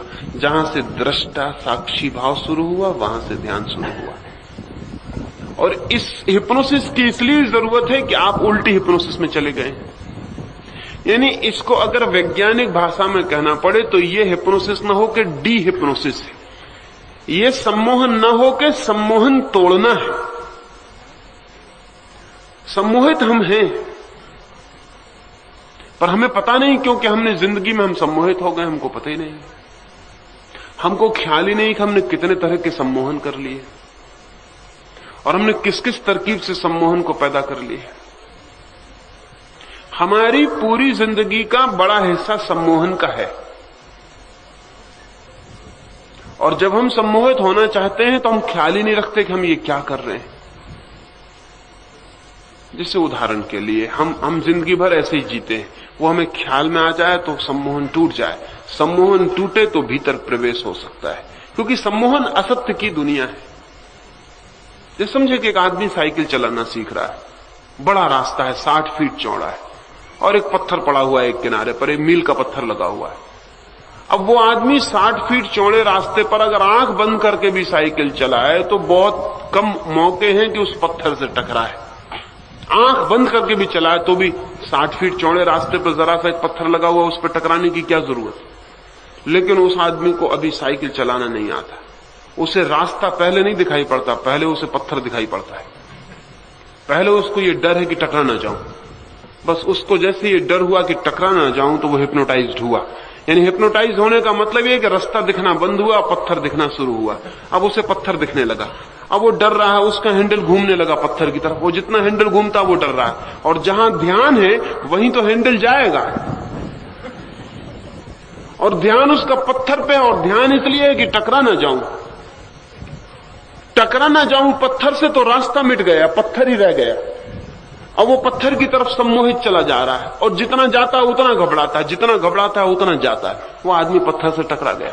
सिक्खड़ आदमी को बड़ी हैरानी होती कि इतना बड़ा रास्ता था, मैं इस पत्थर से कैसे टकरा गया, इन बच के क्यों नहीं निकल सका। वो हिप्नोटाइज्ड हो गया। उसने ध्यान दिया पत्थर पर कि कहीं टकरा ना जाऊं। फिर पत्थर दिखाई पड़ने लगा। फिर जब पत्थर दिखाई पड़ने लगा तो हाथ ने वहीं मोड़ दिया, क्योंकि शरीर उसी तरफ जाता है जहां ध्यान जाता है। शरीर वहीं चला जाता है जहां ध्यान जाता है। शरीर तो अनुगामी है ध्यान का। अब वो चल पड़ा, और जितना वो डरा उतने पत्थर का ध्यान रखना पड़ा कि कहीं टकरा ना जाऊं, तो पत्थर को देखता रहूं। और जिसको उसने देखा उससे वो हिप्नोटाइज्ड हो गया, सम्मोहित हो गया, वो चला गया, वो पत्थर से टकरा गया। तो जिंदगी में जिन भूलों से हम बहुत सचेत होकर बचना चाहते हैं, अक्सर उन्हीं से टकरा जाएंगे, उनसे हम सम्मोहित हो जाएंगे। एक आदमी क्रोध से डरता है कि कहीं क्रोध ना आ जाए, और वो दिन में 24 घंटे में 24 बार पाएगा कि क्रोध आ गया। और जितना वो डरेगा कि क्रोध ना आ जाए, क्रोध पर सम्मोहित हो जाएगा, और फिर 24 घंटे क्रोध खोजने लगेगा। जो आदमी स्त्री से डरेगा कि कोई सुंदर स्त्री न दिखाई पड़ जाए, नहीं तो वासना उठाएगी, उसको 24 घंटे सुंदर स्त्रियां दिखाई पड़ेंगी। धीरे धीरे कुरूप स्त्रियां भी सुंदर हो जाएंगी। धीरे धीरे पुरुष भी स्त्रियां मालूम होने लगेंगी। पीछे से कोई साधु दिख जाए तो वो चक्कर लगा के देख के आएगा कि कौन है। बड़े बाल हो तो उसको शक हो जाएगी कहीं स्त्री तो नहीं। फिर उसको चित्रों में भी स्त्रियां दिखाई पड़ने लगेंगी। एक पोस्टर लगा हुआ, वो उससे भी सम्मोहित हो जाएगा। पोस्टर पे क्या है, सिर्फ कुछ रंग फेंका हुआ है, लेकिन पोस्टर भी सम्मोहित कर लेगा। वो एक नंगी चित्र को उठा के भी गीता में छुपा के, कुरान में छुपा के एक नंगे चित्र को देखेगा स्त्री के, और सोचेगा भी नहीं कि सिर्फ रेखाएं खींची हैं, इसमें इतना सम्मोहित क्यों हुआ जा रहा है। वो स्त्री से बचना चाहा है, वो घबरा गया है। अब स्त्री के सिवाय उसे कोई दिखाई ही नहीं पड़ता। अब वो मंदिर में चला जाए, मस्जिद में चला जाए, कहीं भी चला जाए, स्त्री ही दिखाई पड़ती है। ये भी सम्मोहित। तो जो समाज सेक्स विरोधी होगा वो समाज सेक्सुअल हो जाता है। जो समाज काम विरोधी होगा, जो कहेगा, काम की निंदा करेगा, उस समाज का पूरा चित्त कामुक हो जाएगा, क्योंकि जिसकी वो निंदा करेगा उससे सम्मोहित हो जाएगा, उस पर ध्यान चला जाएगा। जितना ब्रह्मचर्य की बातें होंगी उतने ही गंदे और व्यभिचारी लोग उस समाज में पैदा होंगे, क्योंकि वो ब्रह्मचर्य की अति चर्चा कामुकता पर चित्त को केंद्रित कर देती है। ये सब हमारी हिप्नोसिस है और हम इनमें जी रहे हैं। सारी दुनिया इनमें उलझी हुई है और इसको तोड़ना मुश्किल पड़ता है, क्योंकि तोड़ने के लिए हम जो करते हैं उससे हिप्नोसिस बढ़ती। इसी तरह हमने बहुत सी जिंदगी के न मालूम क्या क्या हिप्नोसिस बना रखी है और उनको हम पैदा किए चले जाते हैं और फिर उन्हीं में जीते रहते हैं। इनको तोड़ना जरूरी है ताकि हम जाग सकें, मगर तोड़ने के लिए भी, चूंकि ये झूठा सब जाल है, ठीक झूठे कांटे ही खोजने पड़ते हैं। इसलिए सब साधना एक अर्थ में झूठ को निकालने के लिए है और इसलिए झूठ है। सब साधना, सब मेथड, दुनिया भर में सब प्रयोग जिनसे हम परमात्मा की तरफ जाने की कोशिश करते हैं, झूठे हैं, क्योंकि परमात्मा से दूर हम कभी गए ही नहीं, सिर्फ हम ख्याल में चले गए। जैसे एक आदमी रात सोए द्वारका में और सपने में कलकत्ता पहुंच जाए। अब वो घबराने लगे रात में कि मेरी तो पत्नी बीमार है घर पर और मुझे तो द्वारका पहुंचना है और मैं कलकत्ता आ गया, मैं किस ट्रेन से जाऊं, किस टाइम टेबल को देखूं, किस हवाई जहाज को पकड़ूं, किस बस को पकड़ूं, कैसे जाऊं। पूछने लगे लोगों से कि मैं द्वारका कैसे जाऊं। तो अगर कोई उसको बताए कि तुम फला फला स्टेशन जाकर ट्रेन पकड़ लो, तो वो मुश्किल में पड़ जाएगा, क्योंकि पहली तो बात यह है कि वो कलकत्ते में नहीं है। कलकत्ते में होता तो ट्रेन पकड़ के द्वारका आ सकता था। वो कलकत्ते गए ही नहीं है कभी, सिर्फ कलकत्ता पहुंच गया है सपने में, कल्पना में, हिप्नोसिस में। तो उसको जो भी रास्ता बताया जाएगा वो सब मुश्किल में डाल देने वाला है। कोई रास्ता किसी मतलब का नहीं, सब रास्ते झूठे होंगे। और वो द्वारका लौटेगा तो सच्चे रास्ते से लौट ही नहीं सकता, क्योंकि सच्चा रास्ता हो ही नहीं सकता। वो कलकत्ता कभी पहुंचे ही नहीं कि वहां से कोई रास्ता पकड़ ले। अगर वो किसी ट्रेन में बैठ के द्वारका आएगा तो ट्रेन उतनी ही झूठी होगी जितना झूठा कलकत्ता था। और अगर कलकत्ते के हावड़ा स्टेशन से पकड़ेगा गाड़ी तो हावड़ा स्टेशन उतनी झूठा होगा जितना कलकत्ता था। और टिकट अगर खरीदेगा तो उतनी झूठी होगी। और रास्ते में अगर टिकट चेकर वगैरह आएंगे तो वो सब झूठे होंगे, स्टेशन वगैरह पड़ेंगे वो सब झूठे होंगे। फिर वो द्वारका आ जाएगा, फिर वो प्रसन्न होकर उठाएगा, तब हैरान होगा कि बड़े आश्चर्य की बात है, मैं तो अपनी खाट पर सोया हुआ, मैं कहीं गया नहीं था, तो मैं लौटा कैसे लौटा? जाना भी झूठ था, लौटना भी झूठ है। परमात्मा के बाहर कोई कभी गया ही नहीं है, जा भी नहीं सकता है, क्योंकि वही है, उसके बाहर जाने का उपाय नहीं है। इसलिए जाना भी झूठ है, लौटना भी झूठ है। लेकिन जब जा चुके हैं तो लौटना पड़ेगा, कोई उपाय नहीं है। जब जा ही चुके हैं तो अब लौटना पड़ेगा, इसलिए लौटने के लिए उपाय पकड़ने पड़ेंगे। लेकिन जब आप लौट आएंगे तो आप पाएंगे सब मेथड झूठ थे, सब साधना झूठ थी। साधना करनी पड़ी इसलिए कि हम चले गए थे और इसलिए लौटना पड़ा। अगर ये समझ में आ जाए तो शायद कुछ भी ना करना पड़े, आप अचानक पाएंगे कि लौट गए हैं। लेकिन ये समझ में आना मुश्किल है, क्योंकि आप पहुंच गए हैं। आप कहते हैं कि वो तो आप ठीक कहते हैं, लेकिन कलकत्ते में हूं मैं, लौटूं कैसे, ये बताइए। अभी एक मित्र ने और पूछा हुआ है कि क्या आपको ईश्वर मिल गया है? अब वो इसी तरह की बात पूछ रहे हैं। मैं उनसे पूछता हूं, क्या आपको ईश्वर खो गया है? अगर मैं कहूं मिल गया है तो मैंने ये मान लिया कि वो खो गया था। वो मिला ही हुआ है। जब हमें लगता है खो गया है तब भी मिला हुआ है, तब भी सिर्फ हम एक सम्मोहन में खो गए हैं और लगता है खो गया है। इसलिए जो आदमी कहे कि हां मुझे ईश्वर मिल गया है, वो आदमी अभी गलती में है। अभी उसको ये ख्याल समझ में नहीं आया कि वो खोया ही नहीं था। इसलिए जो जान लेते हैं वो ऐसा नहीं कहेंगे कि ईश्वर मिल गया है, वो ये कहेंगे उसे खोया ही नहीं था। जिस दिन बुद्ध को ज्ञान हुआ और गांव के लोग इकट्ठे हो गए और उन्होंने पूछा आपको क्या मिल गया है? बुद्ध ने कहा मिला कुछ भी नहीं, जो खोया ही नहीं था वही दिखाई पड़ गया है। जो खोया ही नहीं था, जो प्राप्त ही था वही प्राप्त हो गया है। तो गांव के लोगों ने कहा मतलब कुछ फायदा नहीं हुआ, बेकार मेहनत गई। बुद्ध ने कहा उस अर्थ में कोई फायदा नहीं हुआ, लेकिन अब मेहनत करने की कोई जरूरत न रह गई, इतना फायदा हो गया। उस अर्थ में कोई फायदा न हुआ, लेकिन अब मेहनत करने की जरूरत न रह गई। अब मैं कभी खोजने न जाऊंगा, अब मैं कभी कुछ पाने न निकलूंगा, अब मैं किसी यात्रा पर न जाऊंगा, बस इतना फायदा हो गया। क्योंकि अब मैं जानता हूं कि जहां हूं वही हूं सदा से। सिर्फ सपने में हम बाहर चले जाते हैं, कहीं और चले जाते हैं जहां हम नहीं हैं। इसलिए सब धर्म एक अर्थ में झूठ है। इस अर्थ में झूठ है कि वो लौटने की प्रक्रियाएं, और सब साधनाएं झूठ हैं और सब योग झूठ है, क्योंकि वो लौटने की प्रक्रियाएं, लेकिन बड़े उपयोगी। अब जिसको सांप ने काट खाया है, चाहे झूठे ही सांप ने सही, गांव का ओझा बड़ा उपयोगी है, जो मंत्र फूंक के झाड़ू मार के सांप अलग कर देता है। इसकी बड़ी जरूरत है, ये गांव में रहना चाहिए। ये नहीं रहेगा तो लोग मर जाएंगे उस सांप से कट के, जो कि है ही नहीं। मैं जिस जगह रहता हूं, मेरे पड़ोस में एक आदमी रहते थे, वो अब गुजर गए। उनके पास हिंदुस्तान से दूर दूर से लोग सांप झड़वाने आते थे। वो बड़े होशियार आदमी थे। उन्होंने 10-5 सांप पाल रखे थे। उनके घर में सांप सब पले हुए थे। जब कोई आदमी आता तो उसकी झाड़ फूंक करते और वो कहते कैसा सांप था, क्या था, कहां काटा, मरा तो नहीं, वो सब जांच पड़ताल कर लेने के बाद फिर उस सांप को बुलाते। वो कोई सांप कहीं आने वाला था, उनके घर के बंधे हुए जो सांप थे वो निकल आते। वो सब उनकी ट्रिक्स थी कि वो कैसे क्या करेंगे तो कौन से नंबर का सांप चला आएगा। उसका ताला खुलवा देंगे, वो सांप घंटा आधा घंटे में फन फफकारता हुआ दरवाजे से बाहर से अंदर प्रवेश करेगा। जैसे वो प्रवेश करेगा, चमत्कार हो गया। अब जिसको सांप काटता है वो कोई ठीक से देख भी तो नहीं पाता कि किसने काटा, कैसा था, क्या नहीं था। वो तो काटने की झंझट में पड़ जाता है, मर गया झंझट में पड़ जाता है, सांप तो कहीं खो जाता है। और अगर सांप मर जाए यानी मार डाला गया हो तो फिर उसकी आत्मा को बुलाएंगे, फिर उसकी आत्मा उनके सांप में आएगी। और जब वो सांप सामने आ जाएगा तो उसको बहुत डांटेंगे डपटेंगे, वो सांप क्षमा मांगेगा, सिर पटकेगा और उस आदमी का सांप उतरना शुरू हो जाए।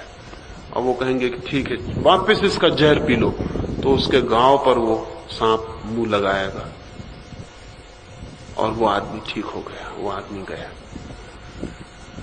भाग्य से उनके लड़के को सांप ने काट खाया, तब बड़ी मुश्किल हो गई, क्योंकि उनकी दवा बिल्कुल काम न की। वो मेरे पास भागे हुआ है, उन्होंने कहा मैं बड़ी मुश्किल में पड़ गया हूं, आप कुछ रास्ता बताइए। मेरे लड़के को सांप ने काट खाया और वो जानता है सब सांप घर में बंधे, ये सब चालबाजी है। अब मैं क्या करूं, ये तो मर जाएगा लड़का। अब कुछ मैं कर ही नहीं सकता। मैंने कहा आप तो इतने बड़े झाड़ने वाले हैं, आपके पास तो दूर दूर से आते हैं वो लोग, वो सब ठीक, मुझको काट खाए तो मैं मुश्किल में पड़ जाऊं। मुझको ही काट खाए तो मैं मुश्किल में पड़ जाऊं, और मुझको अगर काट खाए तो मुझे बचाना मुश्किल, क्योंकि हर झाड़ने वाला मुझे चालाक मालूम पड़े कि कुछ ना कुछ गड़बड़ कर रहा होगा। और सांप ने काट खाया, बचना बहुत मुश्किल। उनका लड़का नहीं बच सका, अपने लड़के को नहीं बचा सके। झूठ को मिटाने के लिए झूठ के उपाय, लेकिन उनकी सार्थकता है। सार्थकता इसलिए कि हम झूठ में चले गए। इसलिए इस भाषा में पूछे ही मत, सम्मोहन ही है शुरू में, तो प्रारंभिक चरण सम्मोहन के, निद्रा के ही है। अंतिम चरण ही ध्यान का है, वही कीमती है, लेकिन उसके लिए ये भूमिका अत्यंत आवश्यक है। जिस झूठ में आप चले गए हैं वहां से लौट आना आवश्यक है। और इस भाषा में भी कभी मत पूछें कि ईश्वर मिल गया है कि नहीं मिल गया, ये बात ही गलत है। किसको मिलेगा, कौन मिलेगा? जो है वो है। जिस दिन आप जागेंगे उस दिन पाएंगे न कुछ खोया है, न कहीं गए हैं, न कुछ मिटा है, न कुछ मरा है। जो है वो है। तब उस दिन सब यात्रा, सब जाना बंद हो जाता है। आवागमन से मुक्ति का क्या मतलब होता है? आवागमन से मुक्ति का मतलब ये नहीं होता कि यहां पैदा ना हुए। आवागमन से मुक्ति का मतलब होता तब कोई आना जाना ना रहा, कहीं भी किसी तल पर भी आना जाना ना रहा, वो कमिंग और गोइंग गई। तब हम वहीं रह गए जहां हैं। और जिस दिन हम वहीं रह जाते हैं जहां हैं, उसी दिन आनंद के झरने फूट पड़ते हैं। क्योंकि जहां हम नहीं हैं वहां हम आनंदित कभी नहीं हो सकते हैं। जहां हम हैं वहीं आनंदित हो सकते हैं। जो हम हैं वही होके आनंदित हो सकते हैं। जो हम नहीं हैं वो हम होके कभी भी आनंदित नहीं हो सकते। इसलिए आवागमन का मतलब है कि हम कहीं और भटक रहे हैं जहां हम नहीं हैं। हम कहीं और खो गए हैं जहां हम कभी भी नहीं गए। हम कहीं ऐसी जगह पर घूम रहे हैं जहां हमारा कभी होना ही नहीं है, और जहां हम हैं वहां से हम चूक गए। आवागमन से मुक्ति का मतलब है वहां आ जाना जहां हम हैं। परमात्मा में आने का मतलब है वही हो जाना जो हम हैं। कोई ऐसा नहीं है कि किसी दिन परमात्मा मिल जाएगा कहीं खड़ा हुआ और आप नमस्कार करेंगे और कहेंगे कि धन्यवाद आप मिल गए। ऐसा कहीं कोई परमात्मा नहीं। और ऐसा कहीं मिल जाए तो समझना कि सब हिप्नोसिस चल रही, ये भी क्रिएटेड, ये भगवान भी अपने ही बनाए हुए। इनकी मुलाकात भी उतनी ही झूठी, जितना इनका खोना झूठा था उतना इनका मिलना झूठा है। कहीं ऐसा कोई भगवान नहीं मिल जाने वाला है। इसलिए जब तक ये भाषा हमारी हमको धोखा देती रहती है, क्योंकि भाषा में हमको लगता है ईश्वर साक्षात्कार, ईश्वर दर्शन, ये शब्द बड़े गलत हैं। इन शब्दों से ऐसा लगता है कि कहीं कोई मिल जाएगा जिसका दर्शन कर लेंगे, साक्षात्कार हो जाएगा, गले मिल लेंगे, भेंट हो जाएगी। ये सब झूठी बात है। अगर ऐसा कभी कोई परमात्मा मिल जाए तो फौरन सावधान हो जाना। ये परमात्मा बिल्कुल आपके ही मन की निर्माण होगा। ये हिप्नोसिस होगी। सब हिप्नोसिस से लौट जाना है वापस। उस जगह खड़े हो जाना है जहां कोई निद्रा नहीं, जहां कोई सम्मोहन नहीं, जहां हम पूरे जागे जो हैं वो खड़े रह गए। उस जगह जो अनुभव होगा वो समस्त जीवन की एकता का अनुभव है, समग्र के एक होने का अनुभव है। उस अनुभूति का नाम परमात्मा है। अब हम सुबह के ध्यान के लिए बैठे। कुछ और प्रश्न हैं वो रात में बात कर लूंगा। थोड़े थोड़े फासले पर हो जाएं और बातचीत ना करें, चुपचाप फासले पर हो जाएं।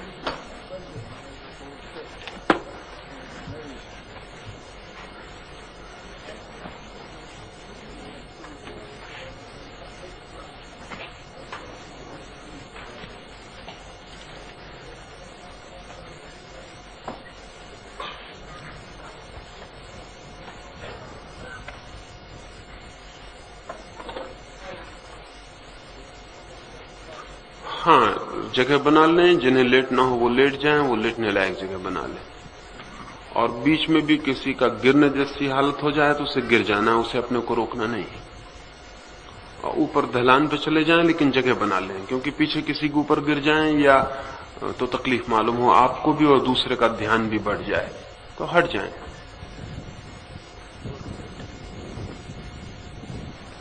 नीचे आ जाए, नीचे।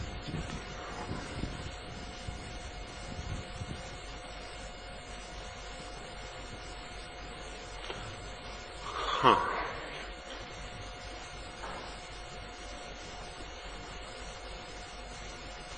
आंख बंद कर लें। कोई बच्चे बात नहीं करेंगे और चुपचाप बैठेंगे 10 मिनट। आंख बंद कर लें।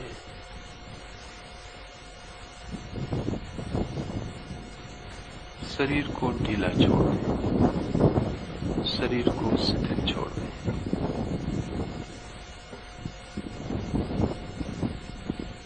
शरीर को बिल्कुल ढीला छोड़ दें, जैसे शरीर में कोई प्राण नहीं।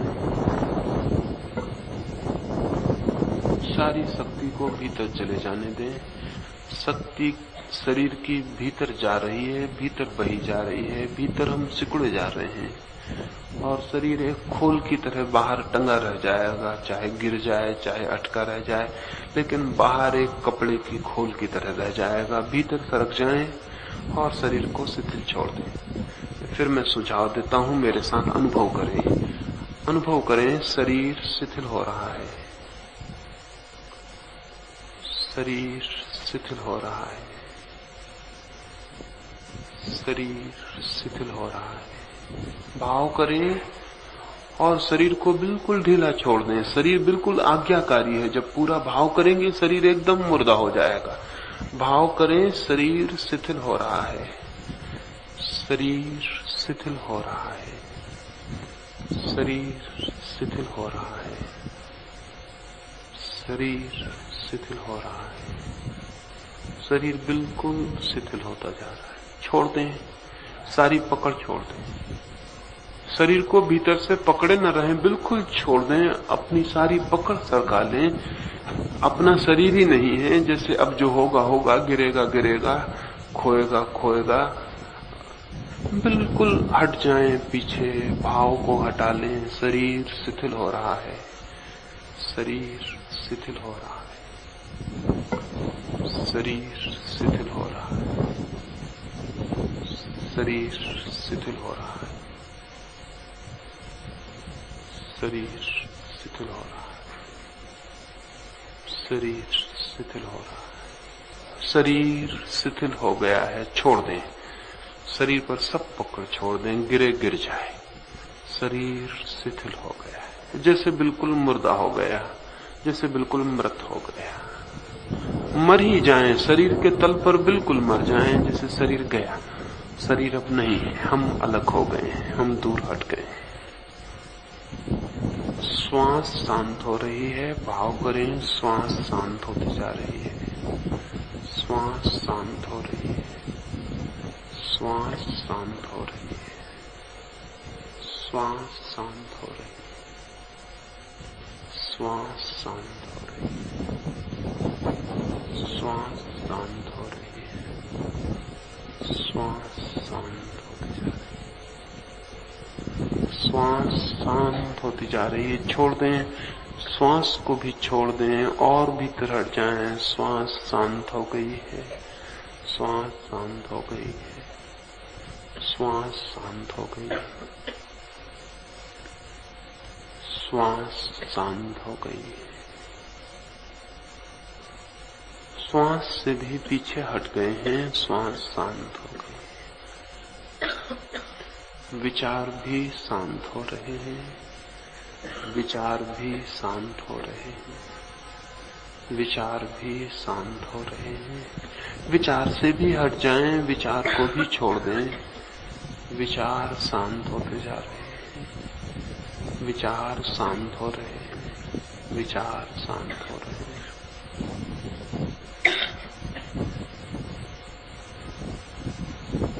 विचार शांत हो रहे हैं, विचार शांत हो रहे हैं।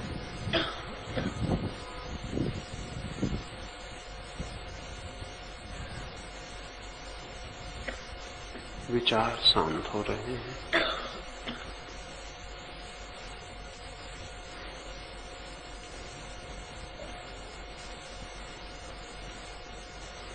विचार भी छोड़ दें। विचार शांत हो रहे हैं।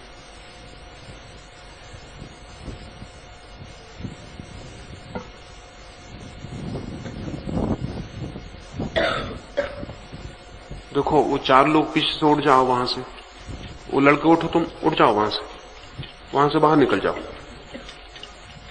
विचार शांत हो रहे हैं। पीछे लौट के देख रहे हो, खुद उठ जाओ वहां से। विचार शांत हो रहे हैं। विचार शांत हो रहे हैं। शरीर शिथिल हो गया, विचार शांत हो गए हैं।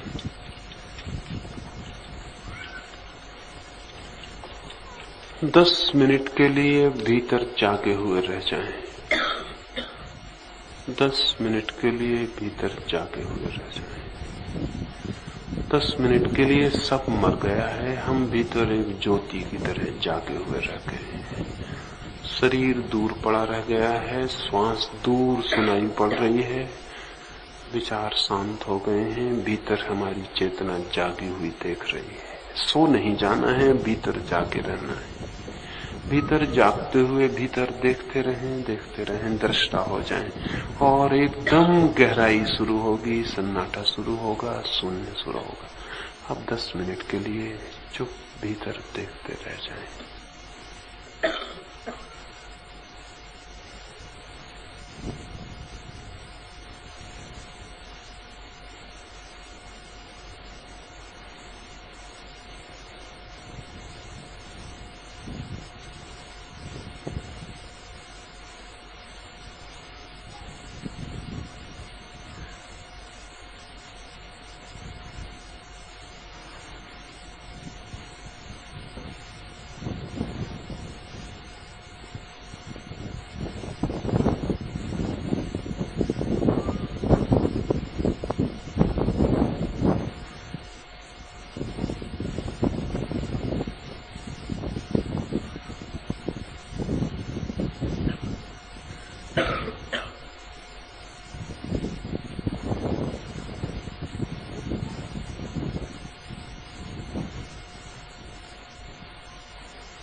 मन शांत हो गया है, मन बिल्कुल शांत हो गया है। और गहरे डूब जाएं, जैसे कोई गहरे कुएं में गिरता हो, गिरते जाएं, गिरते जाएं। भीतर जागे रहें और शून्य होते चले जाएं। भीतर होश रखें, जागे रहें, देखते रहें। और सब मर गया है, शरीर बिल्कुल दूर रह गया है, श्वास दूर छूट गई, विचार खो गए हैं, हम ही रह गए हैं। बस जाके देखते रहें, मन और शून्य होता चला जाए।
मन शांत हो गया है, शून्य हो गया है। देखें, भीतर जागे रहें, एक ज्योति की तरह भीतर साक्षी बने रहें।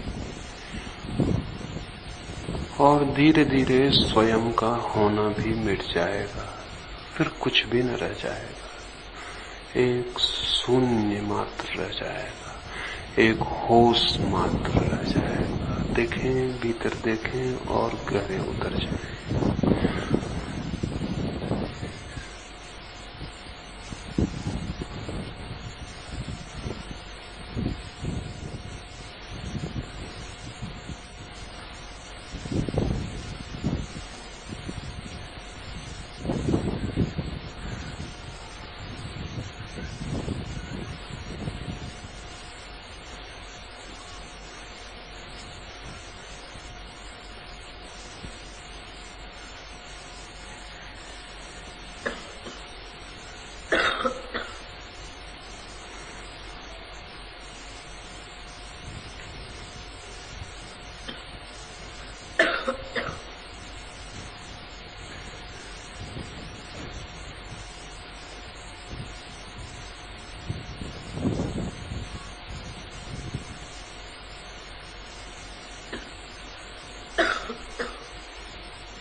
मन बिल्कुल शून्य हो गया है। देखें, भीतर साक्षी बने रहें।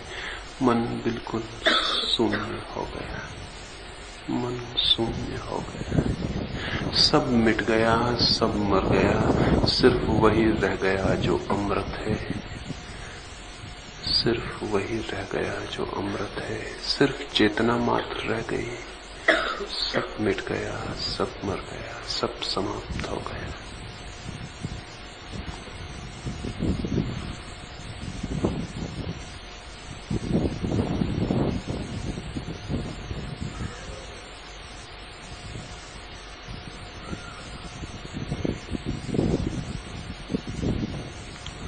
धीरे धीरे 2-4 गहरी श्वास लें। अब श्वास को भी देखते रहें। दूर, बहुत दूर श्वास है, हम बहुत दूर हैं। धीरे धीरे गहरी श्वास लें। प्रत्येक श्वास के साथ मन और शांत हो जाएगा। धीरे धीरे गहरी श्वास लें, धीरे धीरे गहरी श्वास लें और देखें श्वास बहुत दूर है, शरीर बहुत दूर है। हम दूर खड़े देख रहे हैं श्वास को भी, शरीर को भी।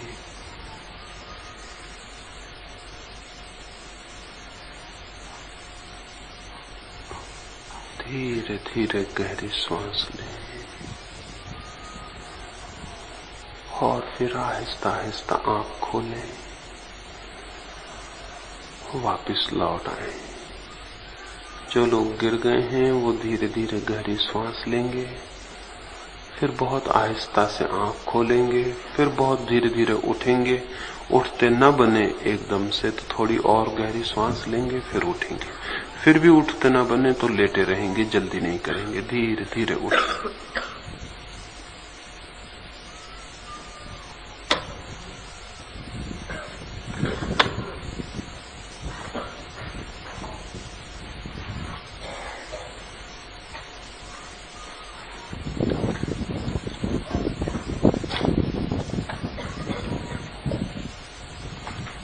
धीरे धीरे उठाएं। जो लोग गिर गए हैं धीरे धीरे गहरी सांस लें, बहुत आहिस्ता से आंख खोलें और फिर उठाएं। बहुत धीरे धीरे उठें, जल्दी ना करें। ना बने उठते तो थोड़ी देर लेटे रहें।